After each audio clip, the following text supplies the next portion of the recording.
আসসালামু আলাইকুম। শুরু করছি চ্যানেল আই কৃষি সংবাদ। সাথে আছি আমি আনিকা জাহিন। এখনকার এই সংবাদ আয়োজন একই সঙ্গে চ্যানেলের ইউটিউব চ্যানেল এবং চ্যানেলের ওটিটি প্ল্যাটফর্ম আই স্ক্রিনে লাইভ স্ট্রিম হচ্ছে। উত্তরের জেলা পঞ্চগড়ে এবার চায়ের উৎপাদন রেকর্ড 2 কোটি কেজি ছাড়িয়ে যাবে বলে আশা করছে চা বোর্ড। গত মৌসুমের চেয়ে এবার দামও ভালো পাচ্ছেন চাষি। তবে সমতলের চায়ে নতুন মড়ক সহ নানা সংকটে বেড়েছে উৎপাদন খরচ। পঞ্চগড় থেকে এ রহমান মুকুলের পাঠানো তথ্য ও ভিডিওচিত্রে আলমুকসিদের রিপোর্ট। ধানি জমির মতো সারি সারি চা বাগানে এখন সবুজের সমারোহ। গেল মৌসুমে সিন্ডিকেটের দৌরাত্মে প্রতি কেজি কাঁচা চা পাতা 10 থেকে 12 টাকায় বিক্রি হলেও বর্তমান বাজার উঠেছে 24 থেকে 26 টাকা পর্যন্ত। চাষিরা মনে করেন কালোবাজারে চা বিক্রি বন্ধ ও কারখানাগুলোতে প্রশাসনের তদারকি জোরদার করায় এই পরিবর্তন। এই সিন্ডিকেটটা যখন আপনার ব্ল্যাক মার্কেটে আর কি, যেটাকে কালোবাজারে যেটা বিক্রি হচ্ছে, তখন এরা চায়ের দামটা কমায় দিচ্ছে, যে চায়ের এবং খারাপ মানের যে চাটা এটা অকশনে তুলতেছে। কিছুটা দাম বাড়লেও যদিও যে দামটা দিছে রেট করে, ওই দামটা কিন্তু আমাদের খরচ অনুযায়ী বা এখন যে ওয়াকশন রেট এটার সাথে কোনো রকমে সামঞ্জস্যতা নাই। তবে লালমাকড়, কারেন্ট পোকা ও লোফারের আক্রমণে পাতা পচা রোগ ও প্রয়োজনীয় সার না মেলায় দুশ্চিন্তায় চাষি। বাগানে এই বছর নতুন রোগের মধ্যে দেখা দিচ্ছে আপনার এই কারেন্ট পোকা একটা, সেটা আপনার মনে হয় যে কুশিটা ফাটার পর পরে কুশিটা বসে থাকে। চায়ের ওষুধ পানি, সার, বীজ, কীটনাশক এগুলো যদি পাইতাম আমরা, তাহলে তো আমাদের কৃষকের উপকার হতো। কারখানা মালিকরা বলছেন নিলাম বাজারেও পঞ্চগড়ের চায়ের দর বেড়েছে। ভালো চা উৎপাদন হচ্ছে এবং আমাদের কিন্তু নিলাম বাজারের এই যে মূল্য নির্ধারণ করে দেওয়ার কারণে আমরা ভালো মূল্যে নিলাম বাজারে চা বিক্রি করতেছি। চা বোর্ড জানিয়েছে গত বছরের বিক্রি না হওয়া চা পাতাও এবার নিলামে বিক্রি হচ্ছে। গেলবার সমতলে চায়ের উৎপাদন হয় 1 কোটি 44 লাখ কেজি।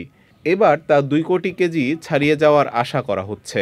3 লাখ 3.5 লাখ করে পাতা পেতাম, এখন আমরা পাচ্ছি অ্যারাউন্ড 5 লাখ করে পাতা প্রতিদিন। অর্থাৎ কৃষককে যে মাঠ পর্যায়ে যে প্রবলেমটা ছিল, এই প্রবলেমটা কিছুটা আমরা ওভারকাম করেছি।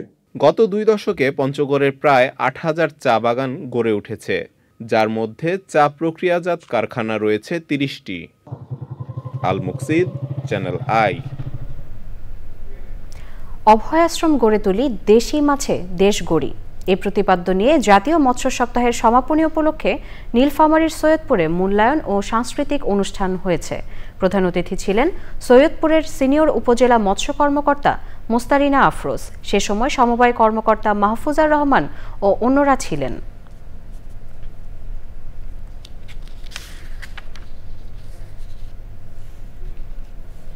প্রান্তিক কৃষক পর্যায়ে রাসায়নিক সারের সহজলভ্যতা নিশ্চিত করতে বৈষম্য দূরীকরণে নাটোরে বিএডিসি বীজ ও সার ডিলার অ্যাসোসিয়েশনের অবস্থান কর্মসূচি ও স্মারকলিপি দেওয়া হয়েছে। সোমবার বেলা 11টার দিকে কালেক্টরেট ভবনের সামনে বিএডিসি বীজ ও সার ডিলার অ্যাসোসিয়েশনের আয়োজনে অবস্থান ও স্মারকলিপি দেওয়া হয়।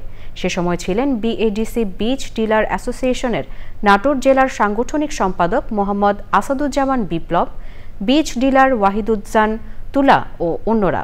বক্তারা বলেন, সার বরাদ্দ ও বিপণনে দীর্ঘদিন ধরে বৈষম্য চলছে, এতে তারা চরমভাবে ক্ষতিগ্রস্ত হচ্ছেন।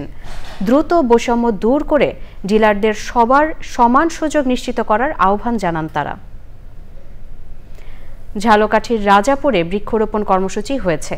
চলো করি বৃক্ষরোপণ, গড়ে তুলি সবুজ ভবন, এই স্লোগান সামনে রেখে অবসরপ্রাপ্ত সশস্ত্র বাহিনী কল্যাণ সংস্থা ও সামাজিক সংস্থা ইকোটপিয়ার পক্ষে এই বৃক্ষরোপণ কর্মসূচি হয়। কর্মসূচিতে সংস্থার সভাপতি ও সাধারণ সম্পাদক সহ স্থানীয় বিশিষ্ট ব্যক্তি, শিক্ষক, শিক্ষার্থীরা ছিলেন। অনুষ্ঠানে বক্তারা বলেন, পরিবেশের ভারসাম্য রক্ষা, জলবায়ু পরিবর্তনের প্রভাব মোকাবেলা ও আগামী প্রজন্মের জন্য সবুজ বাংলাদেশ গড়ে তোলার লক্ষ্যেই এই উদ্যোগ। তারা আরও বলেন, প্রতিটি মানুষের দায়িত্ব অন্তত একটি করে গাছ লাগানো। বৃক্ষরোপণ শেষে সবাইকে নিয়মিত গাছের পরিচর্যা করারও আহ্বান জানানো হয়। দর্শক, এই ছিল এখনকার মতো চ্যানেল আই কৃষি সংবাদ। সবাইকে ধন্যবাদ।